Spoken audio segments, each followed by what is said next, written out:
So, Citizenville, your book, is an attempt to, as you've put it, to radically rethink the relationship between citizens and government. Yeah. What do you mean by that? Well, I think, for me, wearing two hats, one as an elected official and one as a member of the community, a citizen, my sense of government today is that we're treated as subjects, not citizens, that things are done to us, not with us. We're not co-producers, and we're not engaged in an iterative day in and day out conversation with government. It's a one-way conversation, with one exception, notable exception, during elections. All of a sudden, people love us. They court us. They want our vote. They want our money. They want us to volunteer for whatever the cause is, the initiative, or their own campaign. But right when that election's over, those voices are turned down, amplified and engaged, all of a sudden disappointed. We go back to this broadcast model.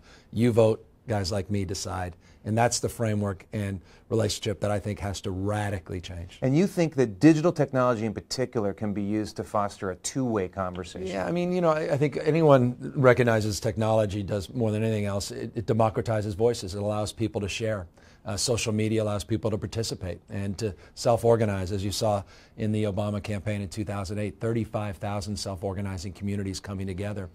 Something special is happening with the ability now for people to engage peer-to-peer directly and not necessarily wait for centralized institutions and permission to be able to navigate. And so the opportunity now to meet people where they are and to engage in that platform of real, active citizen engagement as opposed to the inert citizenship that we have is what I'm promoting.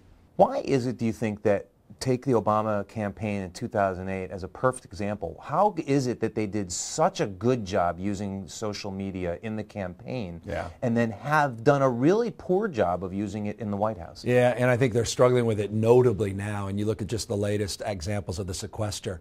They tried to continue that campaign theme and try to have an outside-in strategy with Congress on sequester. Republicans didn't budge. And now they're moving back to an inside-out game as opposed to an outside-in game. There used to be two traditional seasons, campaigning and governing. My argument is not just to keep the campaign apparatus, which is what Obama's done with the Organizing for Action, alive, but to create a governing construct after the campaign's done. So my one critique of Obama, and I'm a huge supporter, is I wish he is governed as he campaigned. He's been a bottom-up campaigner, but in many ways a top-down executive. And I think if you can meet the two, if you can find a way to engage people bottom up as you govern and engage in that two-way conversation that he effectively had during the campaign, then something magical can happen.